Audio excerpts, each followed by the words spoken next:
Move-in day. Just 3 words can strike fear into any parent or incoming freshman. Is it physically possible to fit all your stuff in the trunk? Do you even need half of these things? What the heck is a frog, and why are they swarming your car?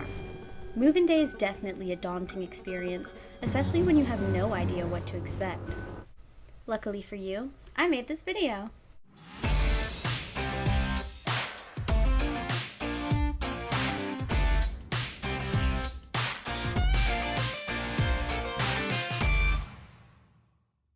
My name is Ella, and I'm a SMAD and WRTC major. Like all students, I had to experience move-in day. Possibly one of the most daunting days of adolescent life. There was so much pressure to figure out everything the summer beforehand and so many places to look. The One Book, JMU's website, YouTube, TikTok, Facebook, Reddit, you get the idea. That's why I did all the hard work compiling information for you to create this one-stop shop for everything move-in day. This video will walk you through the entire move-in experience, from the summer before you move to the weeks after. If you're searching up videos about move-in day, then you're probably in the pre-move stage. You've just graduated high school and your mom is nagging you to get your ass in gear and prepare for move-in. But what do you actually need to do? Where are you even moving into?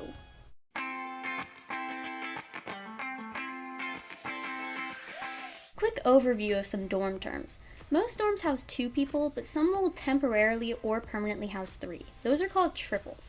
It's a bit difficult to tell which buildings have triples. I know for a fact my building doesn't list having them on the website, but there's a triple literally right across from me, so... Hall-style bathrooms are your traditional gendered communal bathrooms that get cleaned by housekeeping.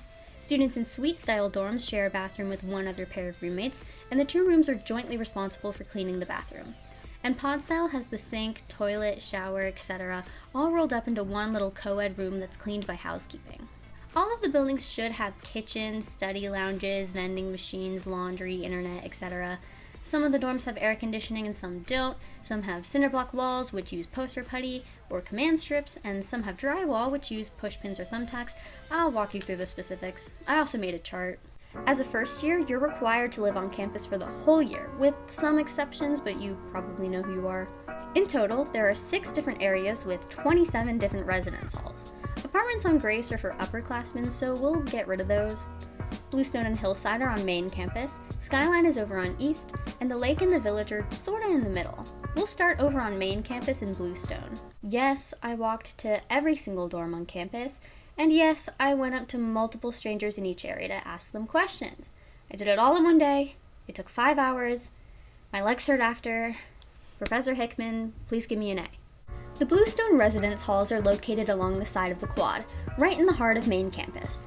They include Converse, Gifford, Harper Allen Lee, Hoffman, Logan, Spotswood, Wampler, and Wayland Halls. Wayland Hall houses the Performing Arts Residential Learning Community. The halls were built in the 1900s, but all of them except Spotswood and Wampler were renovated in the early 2000s. Most of the bathrooms are suite style, except for Wayland, which is communal, and they all have some form of air conditioning. Gifford and Wampler are the only buildings that are listed as having triples, but I don't know if that means the others definitely don't, considering JMU made some interesting new dorm decisions when they over-enrolled students this year. Anyway, I don't live there, so I chatted with some students that do. I love that it's on the quad, but I also like that it's a smaller building. And our room is small, but it's cozy, and I love our high ceilings and carpet. It's really nice. It's convenient to everything on campus. I feel like the rooms are a good size, the bathrooms are a good size, and they're always clean and kept up. So first I lived in Logan, and I had to do a roommate switch, but I just love living in Gifford because it's just, the energy there is just so nice. Hoffman Hall's really nice, and everyone here is nice, and we have suite style dorms, so we don't have to have communal bathrooms. Well, I mean, it's a nice place to live, I guess. It's just, I don't know. There's not anything special about it. There's not anything bad about it. There's not anything great about it either. The Hillside residence halls are located by the Union. The buildings include Bell, Hillside, and McGraw Long Halls. Yes, there is a building called Hillside in the Hillside area. Really creative naming here. The 3 residence halls were built in the 1980s and have communal bathrooms, cinder block walls, and air conditioning. None of them list having triples, but again, I don't know whether that's actually true or not. Everybody gets to know each other pretty well, and it's not like really messy or anything. Everybody gets along, so it's just kind of chill. I don't know, it's mostly clean and kind of quiet, I guess. Everyone in Hillside is pretty cool. Haven't come across anybody weird. RAs are nice. My hall keeps everything clean, so I can't complain. I have some really great friends. Love my roommate. It's been really fun. And we're right across from all the dining spaces, which is nice. I like that it's next to Duke's Dining. The village is located smack dab in the middle of campus, and its halls include Chapelier, Dingledine, Frederickson, Garber, Hanson, Huffman, Weaver, and White halls, which were all built in the late 1960s and early 1970s. Each hall has communal bathrooms, cinderblock walls, and no air conditioning in the actual dorms. The common areas are air conditioned though. Huffman Hall houses housing, the Office of Residence Life. I've heard that means they don't lock the entry doors. Do with that what you will. Eikenberry Hall is currently being rebuilt and is scheduled to be completed by fall 2025. I think all the people around me are really nice, and it's really like a good atmosphere to live in. It's just in the middle of everything. Most walks are 10 minutes max, and it's just like almost a community. Well, the common rooms kind of helped me make friends, and I met a lot of new people, and I just think that living with a lot more people makes it easier to socialize, and I'm not like crazy outgoing person, so that really helped me. It's very social, there's always something going on, and everyone's really nice. I like living there because of like the suite style rooms. I really like how like we have our common area, and it's like easy for friends to hang out and everything. The lakeside area is behind Bridgeforth Stadium and borders Newman Lake. There are two main clusters of buildings, the four tree houses, Cedar, Dogwood, Magnolia, and Oak Halls, which are located on the west side of the lake near Greek Row. Meanwhile, Eagle and Shorts Hall are on the opposite side of the lake, near the business buildings Hartman and Shoker. The tree houses have air conditioning, but Eagle and Shorts only have air conditioning in the common areas. All the lakeside buildings have communal bathrooms and cinderblock walls. I love the people, and I like how small it is, and the air conditioning. It has AC for one. I know some of the buildings don't, so that's nice. And it's small, so you kind of get to know people. I feel like I met like my best friends here. I feel like the people like make the place. I know for me, it doesn't really bother me to live there. I like the location next to Hartman. It's close to everything on the quad as well, and the dining hall. So the Skyline area is over on East Campus by E Hall and the Atlantic Union Bank Center. Chandler, Chesapeake, and Shenandoah circle E Hall, while Paul Jennings is a little further down. These are the most modern dorms as of right now, with Jennings completed in 2019. Jennings houses both upper and underclassmen and has been dubbed the hotel on campus because of its POD, which has food, large community room, and pod-style bathrooms. Shenandoah houses the honors learning community. Chandler, Chesapeake, and Shenandoah have communal and suite bathrooms and cinderblock and drywall, while Jennings just has drywall. All of these buildings are air conditioned. I think it's quiet. I think it's nice facilities. Yeah, kind of modern. I like living there because I feel like the dorms are more upgraded, and I've been to my other friends' dorms and they don't have AC, or like, I feel like it's more up to the modern. It's because like we're in a co-ed hall, and so I'm able to meet like my really close friends there. We all live super close, and it's honestly like it's a good distance away from campus where you're near Rose Library, you're near like E Hall, the basketball stadium, so it's a pretty good combo. I think it's really clean. I've heard also our bathroom and like our shower space is really big, and I just like love my roommate and all the people in my hall. So I feel like I have everything around me. We have E Hall walking distance, we have festival, and we have Rose, and also I met all my closest friends here. And lastly, we're like away from the craziness of Maine, but we also have easy access due to the bus system. As someone who lives over on East Campus, there are both benefits and drawbacks. If you're in Chandler, Chesapeake, or Shenandoah, E Hall is about a 20-second walk away, which is way closer than any of the dorms over on Main are to D Hall. East Campus is isolated from a lot of the action, but a ton of people like the quiet. Rose Library is over on East, and the classroom and dorm buildings are newer. A major downside for non-STEM majors, though, is that transportation takes 30 minutes on a good day. The bus system is a whole other can of worms that is way beyond the scope of this video, but just know that it's only reliable if you allot enough time. The difference between the amount of time it takes to get from East to Main on the bird scooters versus the buses is actually insane, so I'd kind of recommend investing in your own bike or scooter. A lot of additional information, such as disability accommodations or virtual tours, can be found on JMU's website. The Move-In Guide section answers a lot of questions about what's in the dorms, what you are and aren't allowed to bring, and different services offered. Now, not everything on the website is 100% accurate to every single dorm. For example, they say hand carts won't be available, but we moved all my stuff in carts. Still, it's a valuable resource for more in-depth information than I could possibly squeeze into one video. And here's my chart. So now that you know all your dorm options, how do you choose where to live? And how do you find a roommate? By this point, you should have completed a few steps in the One Book, the hub for all incoming freshman-related tasks. One of these steps will link you to the online housing system, so you can sign your housing contract, which guarantees you a room on campus. These become binding after 5 days. You'll choose your meal plan here, so be sure to research that beforehand. You'll fill out a questionnaire about your lifestyle, which you can later use to search for potential roommates. More on that in a second. If you qualify, you can also decide if you want to live in a residential learning community. In years past, students literally got to select their exact building and exact room, but since JMU has over-admitted students, you get to rank the buildings, and you may or may not get one of your top choices. Yay! Important to note is that if you and your roommate have different rankings, they'll assign you a dorm based on the rankings of whoever paid their enrollment deposit first. There are tons of different ways to find a roommate. Living with someone you met in high school, messaging someone through the online housing system, finding someone on a different social media platform, or going random. If you don't have a roommate at first and want to find one, the online housing system can either automatically generate potential people for you based on your answers to the lifestyle questions, or you can search based on specific criteria. If you find someone who seems like a good match, you can message them through the portal, give them your contact information, etc. People might not reply, so it's a good idea to message a bunch of people. I did not do that. I struck out with the first person who messaged me because we had similar lifestyles and a couple niche interests in common, so I was like, sign me up. She reached out to me through the portal and gave me her Instagram, and we chatted from there. And then I moved dorms the first week of classes. Yeah!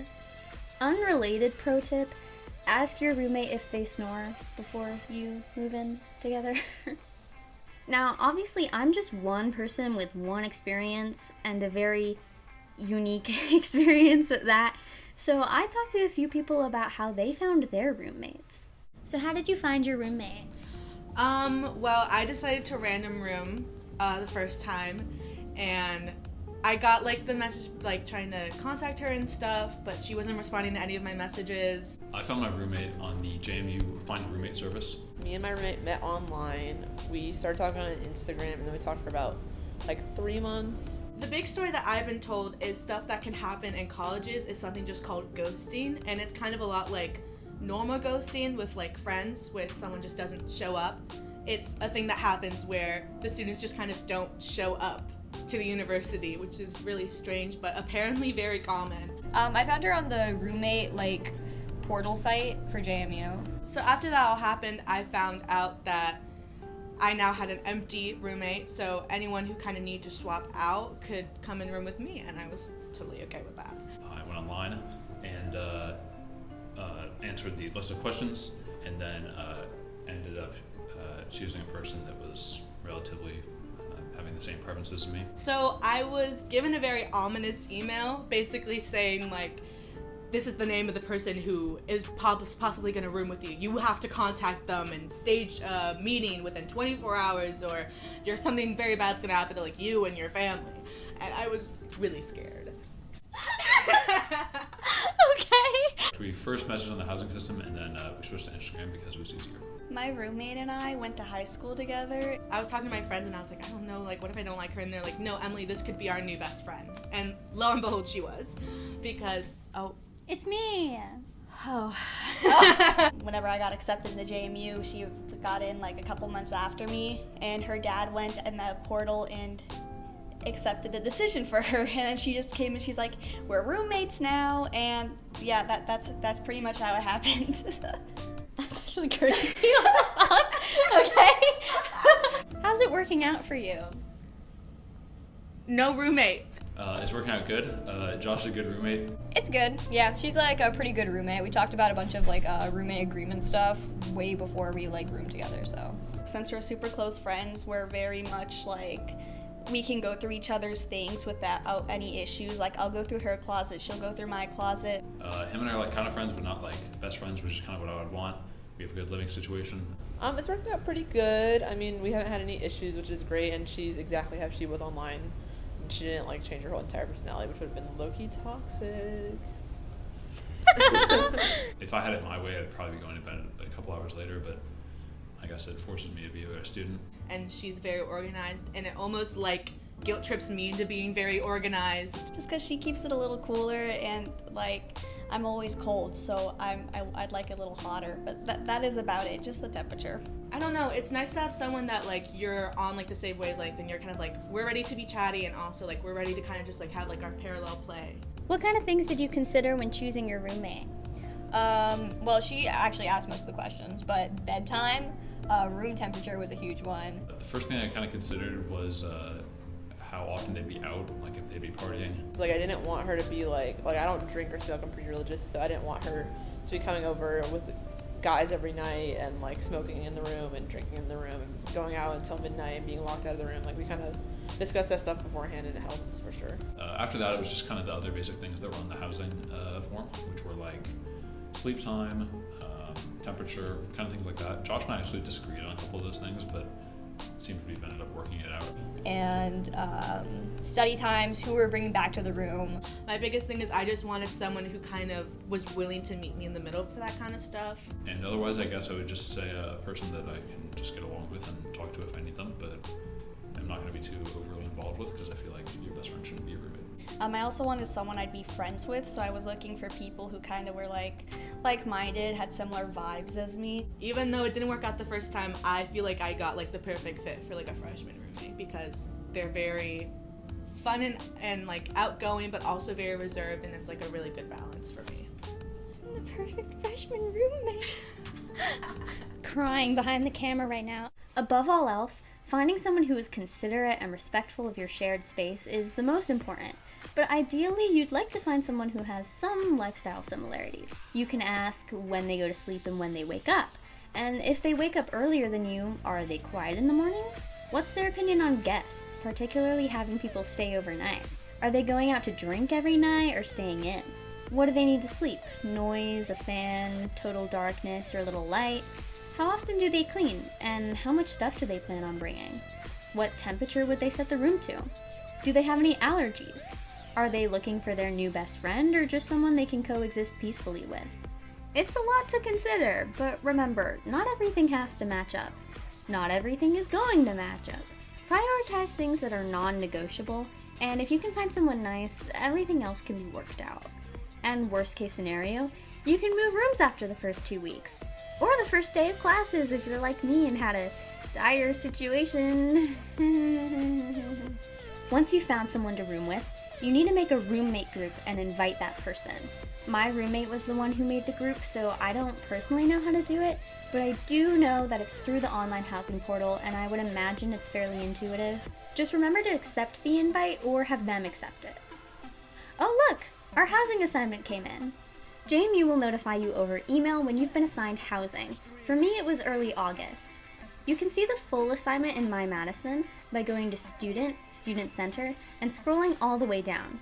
Each building is assigned a time to pick their move-in slot through the portal, which will be sent in an email.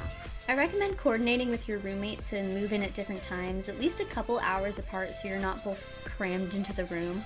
Deadlines for signing the housing contract and selecting a roommate, as well as the date you'll be assigned housing, can all be found on JMU's website. I don't want to say any dates here in case they change in the future. The housing contract covers the entire year, but room and board is billed on a semesterly basis.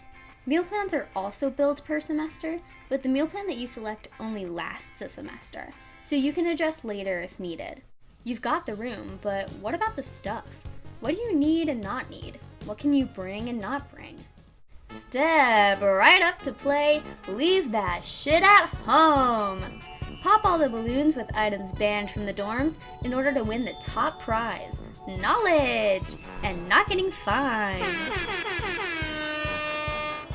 JMU does not allow the following items: appliances with open heating, risers or lamps with built-in electrical outlets, halogen lamps, candles, wax warmers, incense, duct tape, extension cords, microwave and fridge combos that aren't purchased through microfridge, weapons. Quick note, yes, you are allowed self-defense weapons as long as you don't misuse them, like tasing your friend or something. Pets that aren't fish or emotional support animals, window air conditioning units, heaters, wireless routers and hubs, a grill, a toaster, or an air fryer. So what do you bring? Different people will tell you different things, so I made one really extensive list and you can decide what items you personally need and which ones you can live without. Of course, obligatory disclaimer, this list may not include everything you'll need or want, but I did my best. Don't worry about taking notes, I have a chart at the end. For your bedroom, you may need bed sheets, some kind of comforter or blankets, pillows and pillowcases, a headboard, a mattress topper and or mattress pad. And let's talk about that real quick. A mattress pad is thinner and designed more so to protect the mattress from contaminants rather than make the mattress more comfortable, though it can make the bed slightly softer. A mattress topper is thicker and can significantly soften the feel of the mattress, but they're also more expensive. I'd recommend investing in at least one, but the mattress topper makes a huge difference. Anyways, continuing the list, a laundry basket and or bag, I'd recommend one with wheels or straps, and detergent and dryer sheets, a bedside caddy or shelf, storage ottoman, desk hutch, JMU does sell these, a desk mirror, a full-length mirror, I believe Jennings dorms have these built into the closets, an organizer for makeup or jewelry or stationery, a desk lamp, over-the-door hooks, multi-tier hangers, storage containers or carts, and an alarm clock. For your bathroom, towels, a towel robe, shampoo, conditioner, blah blah blah, the same stuff you use at home, a shower caddy, shower shoes, a toothbrush and toothbrush cover, toothpaste, floss, menstrual products, nail clippers, a hairbrush, hair ties, deodorant, please, guys, please, and makeup remover. Also, your needs for a suite bathroom that you have to clean yourself may differ from your needs for a communal bathroom that you don't have to clean. For health, I'd recommend bringing some medicine, particularly cold or flu, because yes, you will get sick. And no, you do not want to have to go into the store when that happens. Also, Band-Aids, Q-tips, cough drops, hand sanitizer, particularly some that you can carry around. Tissues, also some that you can carry around. And toothpicks. Electronics, a laptop charger, laptop case, mouse, plug-in phone charger plus the little cube wall thing, headphones, earbuds, or AirPods, I guess. I never upgraded. Adapter, HDMI cable, power strips. I have 2 power strips and that's more than enough outlets. I believe you can also set up a TV, but I don't know how to do that. In terms of school supplies, I'd have at least some paper, a pencil and pen, and somewhere to store your work like a folder or accordion file, but feel free to bring more than that. Scissors, highlighters, colored pens, a pencil sharpener, pencil case, post-it notes, a whiteboard, you get the idea. Lastly, some miscellaneous items. Clothespins, wall hooks, Ziploc bags, silverware. I have both plastic silverware and metal silverware, and I'd strongly recommend plastic just because nobody wants to have to trek to the kitchen to wash their fork every day. Containers, an air purifier, a fan, glass cleaner, wipes, a trash can and trash bags, a raincoat and umbrella, and a lanyard. They should give you one at orientation. Whew, that was a lot. Like I said, you don't have to get every single item on this list if you think you won't use them, and you can always buy things that you end up needing later. However, I would like to highlight some of the items that I definitely think are worthwhile investments. These are 10 items that you might not think of off the top of your head or might be a bit more expensive, but I believe are indispensable. Number 1, a clipboard. Your gen eds will likely be in a big lecture hall, and those desks are tiny. If you plan on taking paper notes, a clipboard will make your life a lot easier. It also gives you more space when taking paper tests, so you don't have to fumble around with the tests and the answer sheet. Number 2, slip-on shoes. These can be flip-flops like I have, Crocs, sandals, whatever. Some type of shoe that takes 2 seconds to put on for when you're popping over to the bathroom or going to the dining hall in your pajamas. Number 3, ice trays. You can get ice in the dining halls, but you might not want to waste a punch just for some ice, or you might forget your water bottle. The micro fridges come with a freezer where you can make and store ice, so you can have your own constant supply. I got trays that make long, thin ice cubes that can fit through the cap of a plastic water bottle, as well as my reusable one. Number 4, a phone wallet. I recommend a phone wallet for your Jack card because you're much more likely to forget your lanyard or actual wallet than your phone, especially in an emergency. To prevent your card from slipping out, get a phone wallet that covers the top of it. Number 5, a bigger bag or backpack that isn't your school backpack. I tried bringing a smaller purse, but it just doesn't have enough storage in it. I recommend a bigger bag that you could definitely fit an umbrella or a hoodie inside. Number 6, a shower robe. I don't even use my regular towels, to be honest. The robe is nice because I have my hands free and it has pockets for my keys and phone. I've also seen towels with an elastic band that serve essentially the same purpose and are also a little cheaper. Number 7, a portable phone charger. If you're like my roommate who always forgets to charge her phone overnight, a portable phone charger will save you from getting stranded on the other side of campus at 2%. Also, the dining halls and the study areas surprisingly lack a lot of phone outlets, so it's good to have your own way to recharge. Number 8, glass containers. Glass is better than plastic because it's microwave safe, so you don't have to waste money or storage buying bowls or plates. You can just eat straight out of the container. Number 9, some form of bedside storage, particularly if you're locked in your bed.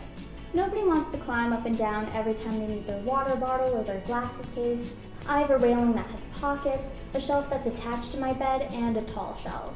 Lastly, number 10, WD-40. I would not buy this unless you need it, but if you need it, it will save your life. WD-40 can reduce the squeakiness of door hinges. The 4 rooms around my dorm, including mine, had doors so squeaky that it sounded like someone was opening your door when the roommates across the hall were coming back at 2 a.m. My dad brought me some WD-40 and it made the doors silent. That's all my recommendations. Feel free to screenshot my shopping list. It can be hard to strike a balance between bringing too much and bringing too little, so I talked to some other students for more advice. When did you start buying things for your dorm? Honestly, I don't know when I stopped. I actually didn't. I just used stuff I already had. Somewhere near the start of summer. First week of August. I think I bought them pretty late, honestly.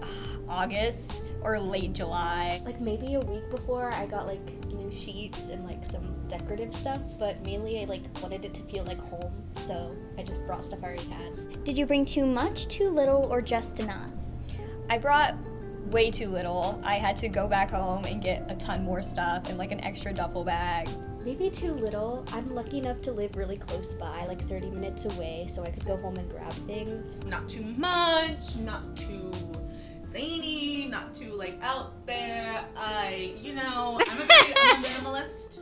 Yeah. I think initially for clothes, I brought too little. I did not realize I would need so much clothes. I've definitely got very close to not having clothes at some points. Like winter clothes mostly, because it actually got cold very fast. I had the essentials, it just like wasn't enough. I definitely brought the bare essentials because I didn't want to the space is a lot smaller than I'm used to. What's one item you brought that you never use? I brought some extra mechanical pencils, which I've never even touched to this day. Like there's just some folders that I just have never touched. I think I've touched just one folder for most of the classes because a lot of it's digital. A lot of stationery. Is that bad? I just don't study. So I guess just some traditional school supplies. Oh, I've never touched a notepad in my life. I don't know why I have these highlighters. I don't know who I thought I was gonna be in the next 6 months, but it's not that. I don't really use stuff I bring for hobbies. Like I don't use my iPad that much for drawing, and I don't use my sketchbook really. What's one item you brought that you can't live without? I love my humidifier. I did not realize up in the mountains it was so dry. This wallet, I was like, oh, you should just get it. as a replacement for my actual wallet. It's much thinner and it works with my JA card, and then it has my key on it. And it's just been super convenient. This is my childhood stuffed animal. His name is Fluffy. If I don't bring him to sleepovers, I cry. I brought this Pikachu pillow, and it literally has the best back support ever. It's insane. I don't know, maybe my blanket. Clinging to things that you know are like familiar, it really, really helps you kind of settle in. Some items may depend on your dorm. Like I mentioned, Paul Jennings closets have built-in mirrors, so you may want to hold off on buying a full-length mirror until your dorm assignment. Same goes for bed risers. I was able to loft my bed without them, but it just depends what type of beds are in your building. Also, if you plan on lofting your bed, bring a mallet. As for a doorstop, it's useful when moving in all your stuff, and everyone says to leave your door open the first couple days so that people will stop by. But beyond that, I've literally never used it. I really don't see why you couldn't just find something heavy to put in front of your door instead. Speaking of bringing stuff, how do you pack everything? There's these big blue storage bags that a lot of college students use to move items. Cardboard boxes, duffel bags, and suitcases are some other options as well. Whatever you put your items in, make sure to add a label with your name, building, and room number so there's no risk of your items getting lost. JMU will email you driving and parking directions, so review those before you leave. Also, be sure to keep your JAC card in an easy-to-reach location, as you'll need it to verify your identity to get your room key. You should get your JAC card at orientation, but if you don't, I believe there is an option to pick it up on move-in day as well. JMU has partnered with some services that you may find useful for move-in. Only one type of microwave fridge combo is allowed in the dorms, and that's microfridge. Each unit comes with a fridge, freezer, and microwave, as well as a safe plug that won't overload the outlet, and a smoke sensor. You can have one microfridge per room, but you can have one more mini fridge if you choose. If you have a loft bed, the microfridge will fit underneath if you set it to the highest height. But if you have the bunkable beds that use the risers, the microfridge isn't going to fit underneath. I have mine in between me and my roommate's beds, and I think it's nice having it out and accessible, but the extra space it's going to take up is definitely something to consider. If you don't want to order a microfridge, you're allowed up to 2 mini fridges in the room, one for each roommate, and each hall has a communal microwave in the kitchen. I have some friends who don't have a microfridge and they get by just fine, so it's really up to you and how often you think you'll be warming food up. My friend's room is right by the kitchen, but my room is at the opposite end of the hall, so I would not be wanting to make the trek every time I needed to boil water. Just something to think about. If you order by a certain date, the microfridge company will deliver your microfridge to the room before you move in, but you can order one later. Storage Scholars is a shipping service that will pick up your boxes and bring them to your dorm before you move in. There are a few options. Storage Scholars can send you boxes to pack, you can have them pick up your own boxes, or you can order online and ship it directly to their facility. Storage Scholars can also keep your stuff over summer break and have it back in your new room or new apartment the next year. I personally didn't have any trouble bringing all my items, but it may be more difficult for students living further away or who have a smaller car to bring everything that they'll need. Dormify and Campus Cube allow family or friends to send you a pre-made care package. They have different special offers like Halloween or birthday packages, or they just have regular ones. These will be sent to the mailroom in the Union Building. You can see your mailbox number and P.O. Box combination in My Madison. University cleaners will pick up and clean your laundry for you. You drop off your provided duffel bag at the designated spot, and within 2 days, your clean clothes will be returned. JMU also offers different programs that allow students to move in a few days early. These include the Marching Band, Dukes Make a Difference, Madison Orientation Adventure Trip, or Mosaic Connections. DMAD is a volunteer program that helps local nonprofits. It's a chance to meet other people who are interested in volunteering and get familiar with the local Harrisonburg community. MOTE holds multiple camping and hiking trips throughout the summer leading up to move-in. Through this program, you'll get acquainted with the nature in Shenandoah Valley. Mosaic Connections is hosted by CMIS, the Center for Multicultural Student Services. This is a chance to make friends and gain advice from mentors. All of these programs require payment. If any of them sound interesting to you, you can find out more here, and you should get emails about them too. There are 3 relevant groups that you need to know before move-in: FROGs, OPAs, and RAs. FROG stands for First Year Orientation Guide. You'll find out your frog group assignment before you move in. The frogs help you move all your stuff on the day of move-in, and they conduct the weeks of welcome events through the first couple of weeks. More on that later. They will also eat lunch and dinner with you for the first few days. You can recognize them from their green frog hats and neon green shirts. OPA stands for Orientation Peer Advisor. They're basically frogs, but for orientation. They also participate in some of the weeks of welcome events. RA stands for Resident Advisor, and these are the upperclassmen who live in the dorms. Their whole job is to be there for you should you need anything, whether it's directions to a certain building, advice about your college transition, or expediting your room change. If your floor is co-ed, there should be two, one for the boys and one for the girls. My original room was on the first floor, which was an all-girls floor, so we only had one RA. I spoke to some of the RAs in my building about their advice for move-in. What's one item you should absolutely bring? For move-in, I definitely think it's important to bring some kind of room decoration. A dish mat that you put your shower caddy on. You should absolutely bring like smell goods, any type of deodorant included, mostly deodorant. But what are those little things called where you step on them? Oh, like the ottoman? Ottomans, thank God, yeah. No matter where I'm like setting my shower caddy after I get out of the shower, it doesn't get wet. You need to have your bed like risen probably if you want space because these dorms are tiny. So I think it's just useful.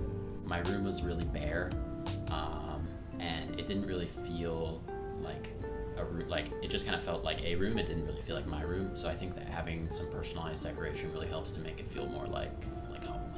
Do you have any tips for handling potential roommate conflicts? Wow, do I? The easiest way to get through something is to just communicate your thoughts very clearly, and to go in it with a planned route. Communication. If you don't feel comfortable communicating with someone, then you shouldn't really be roommates with them. Because you can be really good friends with someone without necessarily being good roommates with someone. Just because living with each other is different, you're in each other's space constantly. But you always want to make sure that both people are on the same page. So know what you want to say, know what you want to get across, and be very, very direct in having that conversation. Early on, like determining like conflict areas and boundaries, I think are super important. You shouldn't be afraid to speak your mind and say like, okay, this isn't working for me. How can we go about this? Because if you don't have that, then you're just stepping on eggshells in the place there you should feel comfortable in.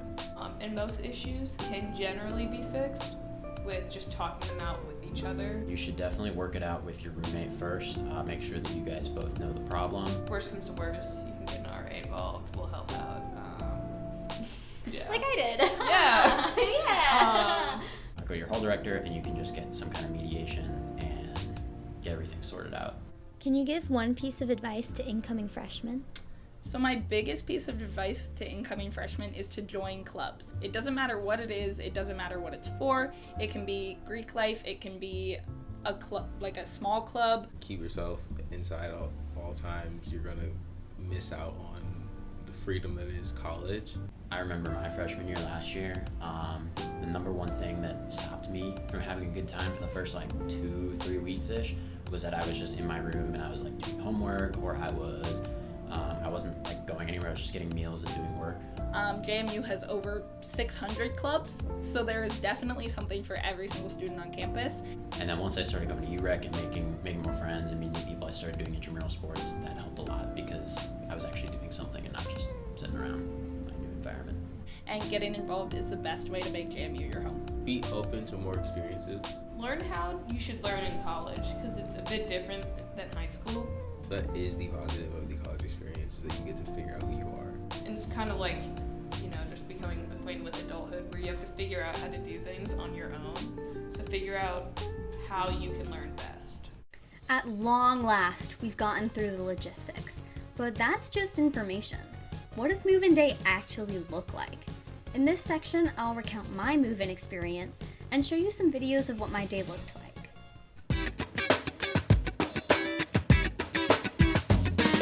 After months of careful planning and research, multiple Target trips and Amazon orders, and an absurd amount of blue storage bags, I was finally ready. I had one day for me and my parents to transport all of my stuff an hour and a half away. One day to make first impressions on my hallmates, One day to begin my transition to college life. One day to move in.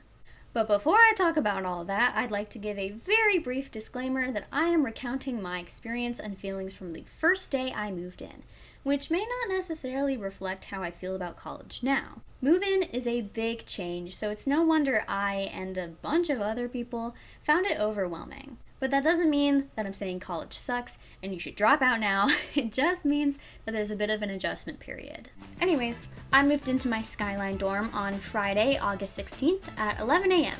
So I was one of the first freshmen to move in, discounting all the people who paid for early move-in.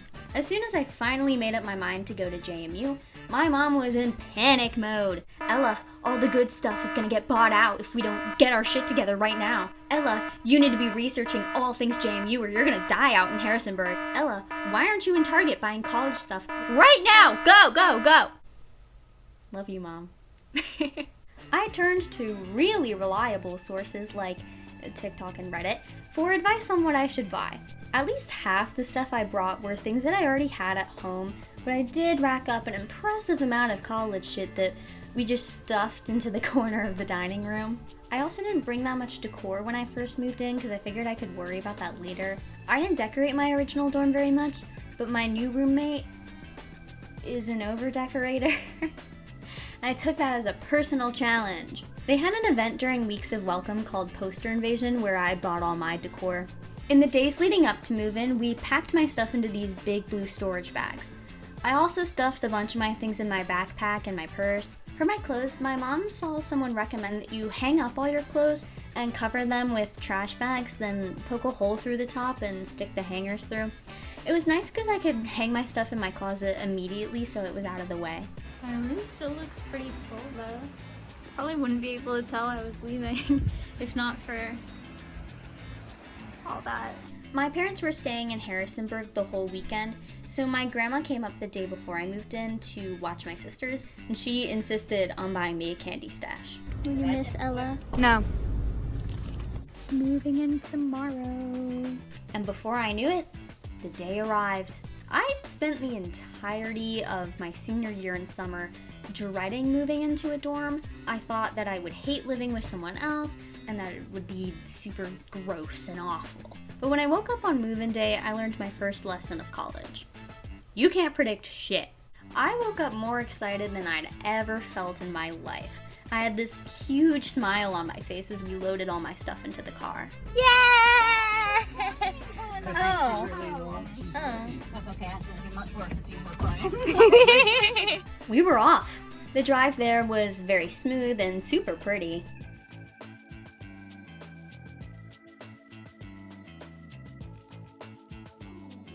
It's an adventure. It is an adventure. Yeah. I remember that you can come. It will then come crashing down on you. I want to go home. You know I what? want my mommy. Zach. Yeah, but you can feel it. Yeah, no, that was good. I don't like those kind of exits where you have to like really slow down really fast. Damn, and then there's a stop sign. There's a stop sign. It's so dangerous. Once we got to JMU, there were lots of signs guiding us where to go, which was great because they forced us along this really strange route. I'm pretty sure we drove on a sidewalk at some point. That's why they said we don't look at GPS on the moving day. Okay, so you're gonna turn right. Yeah. Go on the back side. Okay. We ended up parking right outside the dorm though, so it all worked out. There was a tent set up on the lawn with some frogs and apiaries. They gave me my key and a goodie bag. We weren't allowed to leave our car unattended, so my dad stayed behind while my mom and I moved my stuff. And by that I mean I moved my stuff and my mom just watched. Love you, Mom. I had one singular frog come over and help me, and she brought a couple carts for me to put about half my stuff in. My frog was very nice, and she told me that I was apparently the happiest person she'd seen all day. The elevators took 48 years because a bunch of people were moving in, but luckily I only had to go up one floor. We found my room, and when I opened the door, I was pleasantly surprised by how big the room was. I think because I was on the first floor, we had really high ceilings, so the room looked huge. A couple more frogs came by with the rest of my stuff, and me and my parents set about unpacking. First thing you do when you move into your room, look for the colored dot on your mattress. You're gonna have to fill out this thing called the room condition form, more on that later, and they're going to ask you what color the dot on your bed was, and you don't wanna have to undo all your bedding to see it. Me and my roommate had planned our layout so I could move furniture around since I got there first, but I didn't end up needing to do that because the furniture was arranged differently to the floor plans, so it was already set up how we wanted it. We got my stuff mostly unpacked within a few hours.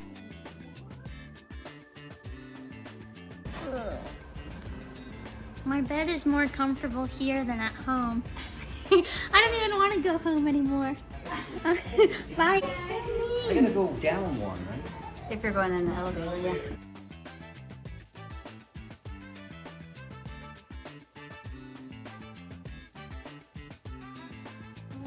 How many is that? 1, 2, 3, 4, 5? Oh my gosh, look at the floors. Shower shoes. Transformation. Only downside though is I'm too short even for the ottoman to get up. I've been climbing this the ladder. My door was open, but only the RA stopped by. My roommate arrived a few hours after me, and my parents and I went to check out their hotel so she could set up without us crowding her. Weird note, the lunch and dinner with your frog doesn't start until the second day of move-in when all the freshmen have arrived. So if you move in on the first day like I did, you're kinda on your own. My parents drove me off campus for food. If you're on East, the off-campus dining areas are absolutely walkable. And on Main, you could go downtown. I'm not 100% sure the dining halls were open for their regular hours, so make sure you have some sort of plan not to starve the first night. When my parents dropped me back off at the dorms and left, my roommate and I went around to some of the other rooms, but we're both hopeless at socializing, so it didn't really amount to anything. We went into this one room for like 2 minutes before making up an excuse to leave. Both move-in days have a mandatory RA meeting, but you only have to go to the one on your move-in day. It was low-key really awkward, and I didn't really learn anything from it, and it kind of just made me feel more lonely. Right after the RA meeting, we had our first frog meeting, which I was not in the mood for. It was dark, there were bugs, and I was starting to get sad, so I was like holding back my tears as we went around the circle and did the most excruciating icebreaker known to man. Some dumb thing where everyone had to pick a verb that started with the same letter as their name and then make a gesture, and then everyone had to repeat the gesture, and then after every new person we had to repeat all the previous people. So by the time we got to the last person there were like 25 gestures to do. It was not it. They gave us free reign after that. Your frog could lead you to a specific event, or you could go off on your own. My roommate went somewhere, but I just went back to the dorm to cry and finish organizing my stuff. Nobody was around when I was doing all my night routine stuff, so it was great. I was a little lonely, but my roommate came back soon enough and she said she didn't even like whatever event she went to, so. And that was my move-in. We don't talk about that night. Ask your roommate if they snore, guys. I didn't really find anyone that I vibed with the first day, and that made me feel sad even though I knew it was unrealistic. This is such a cheesy, generic thing to say, but as long as you keep an open mind and a positive attitude, you'll be fine. Like, even when I was crying alone in my room, I was still excited to be here, and that powered me through the earlier weeks when I literally had to emergency switch rooms before I even started classes. So the lesson here is that your move-in experience can't possibly be worse than mine. I'm kidding. Another disclaimer, I'm only one person with one experience. Everyone is going to have a slightly different move-in story, so I talked to some different people about theirs. So when did you move in? I moved in on August 14th, I think. So I moved in the Wednesday, the August 14th. I was part of Dukes Make a Difference, or DMAD. And I moved in early because I did the Dukes Make a Difference program. I moved in early for DMAD. It was super fun. DMAD is a program where you do some community work in Harrisonburg before school starts and the freshmen start moving in. I moved in on the first Friday the freshmen are supposed to move in. So I moved in that first Friday available to move in. I think it was around like 1 o'clock, something like that. It was like in the afternoon. I moved in at around 3 p.m. I came in the morning, which was really nice, so I had the day to settle in. How was your move-in experience? It was kind of exhausting, mostly because my parents didn't know what they were supposed to do at first. So we kind of just argued for an hour before we got everything finally put in place. It was amazing. Like everyone was there, and like the frogs and like people were helping out were there. Definitely because I moved in early, it was a lot nicer because there weren't as many crowds. But as people came rolling in, like moving in, there was so many people. We didn't have as much help as everyone else that did have regular move-in, but it was good. Like we had like 2 people, and I had all the carts to myself, which was great. On some of the other floors, there were people, so we didn't actually have too many carts. That's so funny because I was on to Josh too, and he was like, some other people had the carts, and so we had none. So I had like 3 of them, guys. That was me. You were monopolizing the carts. So we had to carry most of the things by hand, which, hurt my back, but we work with it. I'm so sorry that I took your carts, Josh. Just for the record. It took no time to get like all the stuff out of the car and into the room. It was a really great experience. Moving the bed and all that stuff, it was relatively easy, so I'd say it went smoothly. How did you feel about college and campus at first? I wasn't sure about it. I didn't know where anything was. It was kind of scary. It was definitely kind of hard to navigate. I won't lie to you because I do live on East, and everyone else does. Everything that happens on Week of Welcome is on Main. And I live on East Campus, so getting over to Main and everything, it was like, I'm never going to be able to get this walk down. I was really worried that I wouldn't make it to all my classes on time. I didn't know what things were going to be like, and there was a lot of things that were kind of in the unknown at that point. But after a while, it kind of like becomes second nature, like how to get there, how to do stuff. Like I could walk to the other side easily. I know the campus a lot more. I know how to use the buses. I'm a lot more comfortable now, and it feels like home. I've gotten a lot more familiarized with it. I like the campus very much. There's a lot of people I know here, and it's a very welcoming campus. My dorm room's like my safe space. I love it so much. Everyone's just been really great and really helpful helping out with like that transition, and definitely Frog Week was also something that really helped kind of tone down the nerves, and it was just like, no, you guys are going to be okay. You'll find friends, you'll find your way around campus, you'll know how to do stuff and how to like become more independent. What advice would you give to future incoming freshmen?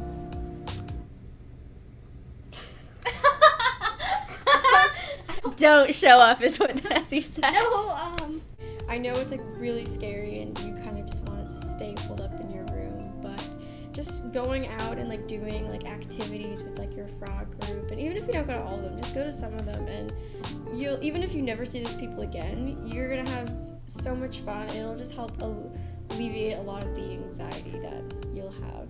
I know so many people didn't show up to the Fogg Week events, but like I did, and I made some really good friends from the people who also participated.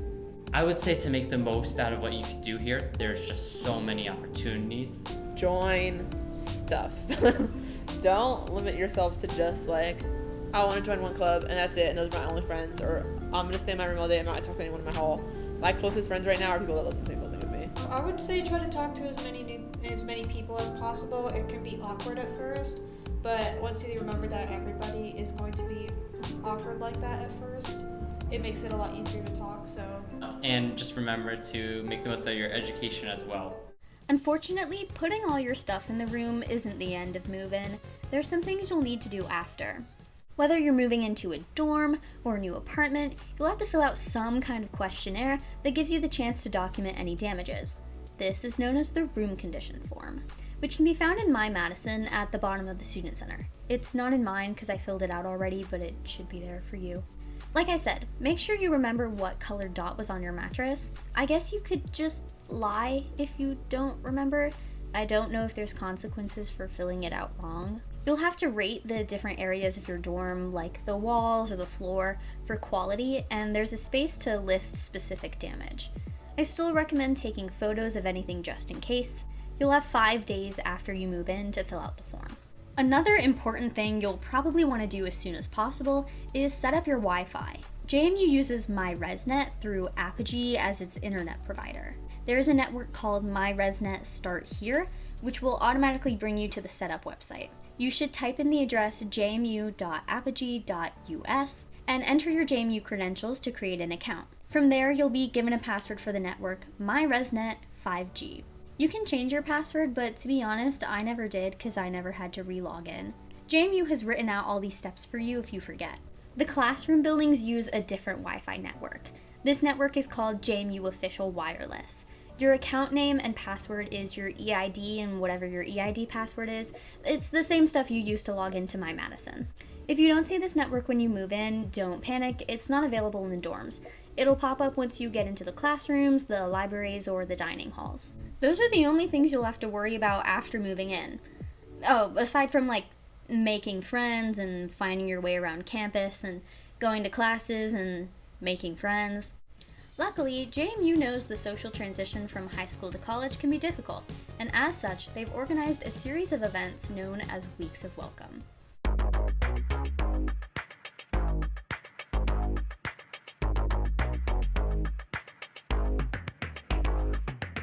Weeks of Welcome generally lasts the first 2.5 weeks of the semester, starting from freshman move-in. Hosted by the Office of Orientation and Transition, the combination of required events and optional events provide opportunities to learn about campus resources and connect with new friends. Be Involved is the calendar app that tells you about all these events, so download that as soon as possible. You don't have to go to everything, that would be physically impossible, but I recommend going to as much as you can. Events will taper off as the semester goes on, so this is the only time we'll have so much free entertainment. There was way too much going on for me to possibly squeeze into one video, and I want to save you some surprise and excitement for when you go. I'm going to do a brief overview of 2 series of events, the required ones and the optional ones. Your Frog or RA will lead you to any required events.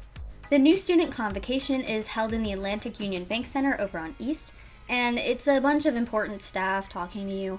It did have one redeeming quality though, and that was the marching band playing.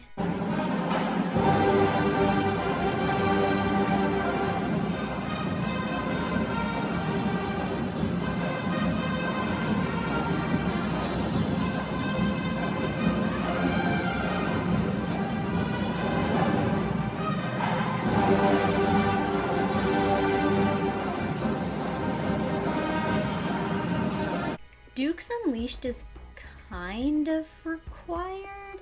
It's supposed to be your frog taking you around to explore campus, but we lived over on East and the buses weren't running, so nobody wanted to walk.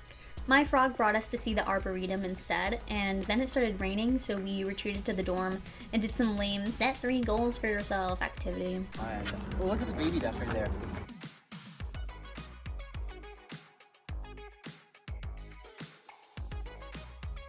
Stop the Haze is required.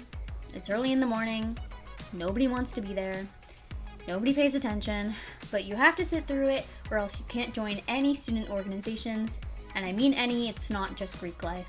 The optional events though, that's where it's at. These are great opportunities to make new friends because it gives you an event to invite people to. Festival Fun Fair is how I made my current group of friends.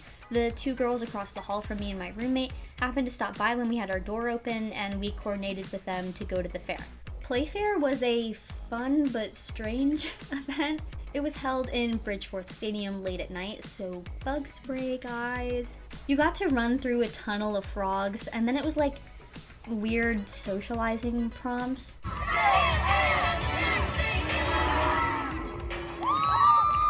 2, 3, alright? We want to see a Duke dog from all of you directed at us. Here we go. My friends and I had more fun roasting the event than we did actually participating in it, but I mean, a win is a win, right? UREC Fest is one of the biggest events of Weeks of Welcome. UREC opens its facilities to the public and lets you go wild. It was so overwhelming that I only stayed for like 20 minutes before I decided I could just come back and explore on my own later when it was less crowded. But if working out is your jam, you're gonna wanna go. Student Org Night is also a huge event, and you should absolutely go. Not only can you find out what's offered, but you can also sign up for mailing lists, which can get you special opportunities. Even if you're not going to go to anything else, go to Student Org Night. Block Party in the Berg was probably my favorite event that we went to. A parade leads you to downtown Harrisonburg, and the whole area has tons of free stuff. Highly recommend. Drag Bingo was another fun event I went to. The environment was super fun and friendly, and when I won bingo, the drag queens complimented my outfit, so basically I won in life. I recommend going to the Student Success Center open house for lots of free shit. Also, there's first day pictures on the quad, which your parents will absolutely want. Weeks of welcome events aren't the only way to make friends, though. My friend group truly solidified itself when we all played Uno together in the study lounge the first couple nights. The most important things are to be friendly with new people and open to doing things. Everyone is a bit desperate to find their people, so as long as you consistently show up and put on a smile, you'll be fine. But all of that sounds easier said than done. Making friends is scary, and so is figuring out your classes and how to be independent. I know I've been giving scattered pieces of advice throughout the whole video, but for this last section, I'd like to give some rapid-fire tips and tricks to help you with your transition. The earlier you start buying things, the more options you'll have. A lot of people leave buying stuff until August, which means key items will run out quickly, and you won't have much choice in terms of variety. Start buying stuff in July or June so that you don't have to worry about it as the day approaches. Buy specialized items online, but get everything else in store so you can see exactly what you're buying and you don't have to worry about things not coming in time or being damaged. Bigger items like bed sheets, mirrors, etc. can easily be found in store, and some stores like Target will literally label entire aisles as college items. Smaller specific things like a bedside shelf or a phone wallet are best found online on Amazon. Take advantage of deals like Amazon Prime Day or tax-free days. College is expensive enough already without having to buy hundreds of dollars of new stuff for your dorm, so save as much money as possible. This may not be possible for those of you coming out of state, but if you can, bring only your summer clothes when you move in. My closet was bigger than I expected, but I still definitely wouldn't have had enough space for both summer and winter clothes, especially because winter clothes are thicker and take up more room. You can switch out for winter clothes over fall break, it's definitely warm up until then. Your roommate and you should definitely move in several hours apart, like one of you in the morning, one of you in the afternoon or evening. If you're okay with being alone on the first night, I'd honestly suggest moving in on 2 different days. You're gonna be unpacking for like the first 3 days, and I just think your life will be easier if you don't feel like you're on a time crunch to get everything organized and ready before a whole other set of people comes into the room. The most helpful thing I did for myself before I moved in was researching the bus system. It can be a little unnecessarily complicated and very confusing at first, so coming in with all this knowledge made my life so much easier. You should find the time to sit the entire route before classes start so that you can plan what stops to get on and off at. Information about the bus system can be found here. One of the most common worries people have before coming to college is, how do I make friends? As someone who has social anxiety and a very bad track record keeping friends, I was constantly told to just put myself out there. But nobody ever explained what that actually means. Because sure, you can talk to different people or join a few clubs, but that doesn't guarantee you'll make actual friends. Put yourself in the middle of the action, literally.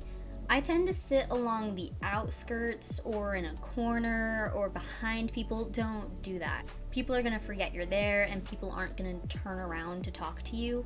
Sit towards the front or the center so you're surrounded by people. Get to club meetings early so that the groups are smaller and it's easier to talk to people. If your club hosts extra social events, go to them. Get rides from upperclassmen. That's another opportunity to talk to people one-on-one. Consistently show up so that people get to know your face. The first few days, talk to people in your hall, your building, and your frog group. These are the people you're going to see the most often, and it's super easy to invite them to do things. And take advantage of the early days when everyone is friendless and desperate. People are at their most friendly here and are more willing to latch onto you than they will be once they've established other friends. That being said, I was surprised by how willing other people, and myself honestly, were to go do things with strangers. Some of my best memories are of outings with my friends' friends. People at college are a lot friendlier than they are in high school, so don't be afraid to just throw yourself into a group. Everyone says this, but you should leave your door open the first day or two. I didn't make any friends this way on the first day, but my 2 closest friends now I met on the second day when they happened to pass by my door. Invite people to events. Weeks of Welcome provides you with plenty of things to invite people to. Also, meal times are your best friend. Everyone has to eat at some point, so people don't feel like they're wasting their valuable time socializing instead of studying or scrolling through TikTok. It's always great to invite people to activities instead of just to vaguely hang out, because it gives you something to do if you're not great at talking. Try to talk to one person in each class. You don't have to become besties with them, but at least have an acquaintance that you could ask for notes. And if it's a class for a major or minor, not a gen ed, definitely meet people in that class, since these are the people you're probably going to see again and might even work with. It's better to be heavily involved in a couple clubs than loosely involved in many clubs. Not only does this prevent you from stretching yourself too thin, you can make deeper connections and complete more in-depth work. And if a club isn't the vibe, don't go back. Give it at least 2 meetings before you decide, but you don't have to stick with something you don't like. For small talk, asking people's major and where they're from are your go-to questions. Get people to elaborate on things. For example, if they say they're a biology major, you can ask how they got into that, and that might lead you to talking about high school and blah blah blah. This is why activities are great. It gives you something to chat about. Giving people a compliment is a great way to start a conversation. Smiling and inflection go a long way. Walk your schedule. You'll be a lot less worried on the first day. Just explore campus. I went off exploring on my own one of the first days, and it was genuinely one of the most fun things that I did. Ask people for directions if you don't know where you're going. Like, literally just go up to people and ask. College people are friendly and helpful. Introduce yourself to professors that you care about. You should try and talk to all your professors at least once, but definitely chat with the ones that actually matter, like the professors in your department. Read the syllabus. A lot of classes will have syllabus quizzes anyway, and they contain so much useful information. Download and save them to your OneDrive. Organize your OneDrive by semester and classes. Keep a to-do list, whether it's a calendar or an app. I use Microsoft To Do because some professors are not going to remind you when a big assignment is coming up. Don't buy the textbooks until you actually start getting assignments. Hell, don't buy the textbook until closer to the first exam. I bought the textbooks for all my classes because only 3 of mine actually required it, and 2 of them were absolutely a waste of money. Learn to prioritize. It's probably the most important skill you can have in college. Sometimes prioritizing means determining which assignment you should do first. Other times it means making the choice to miss an assignment or skip a class to focus on something more important. Find a study method that works best for you and don't waste your time on things that don't. People swear by study groups, but I find them useless, so I don't go. I like to make my notes super pretty, but some people see that as a waste of time. Everyone has different things that work for them. The last thing I want to say is probably my most important piece of advice, something I wished someone had told me before I went to college. There is no ubiquitous definition of fun. Okay, what the hell does that mean? There's this idea that certain activities, partying, drinking, sex, socializing, are things that every single person enjoys doing, but that just isn't true. People often give advice to try new things because you never know, you might find something new that you like. But there's a flip side to that. You might try it and hate it. You don't have to try something you know you'll hate. And you don't have to feel bad for not liking something that everyone else seems to like, because it's not possible for every single person to like every single thing. Don't feel like you have to do something or you have to like something that makes you uncomfortable just because it's something that people believe all college students like. And that's it. You're ready to move in? Congrats! If you've stuck through the video for this long, I applaud you for having an impressive attention span. I'm sure I've taken up enough of your time, so I'll end off on this. I thought I was going to hate college and hate living away from home, and I'd have no friends and be bored all the time, but not one of those things ended up happening. I'm not a very rah, JMU, Dukes, school spirit type of person. So I won't sit here and say, JMU is the best school ever and my home away from home. But it's totally fine here. You'll be fine. If you have any questions that I didn't answer, feel free to comment or you can DM me on Instagram. Good luck!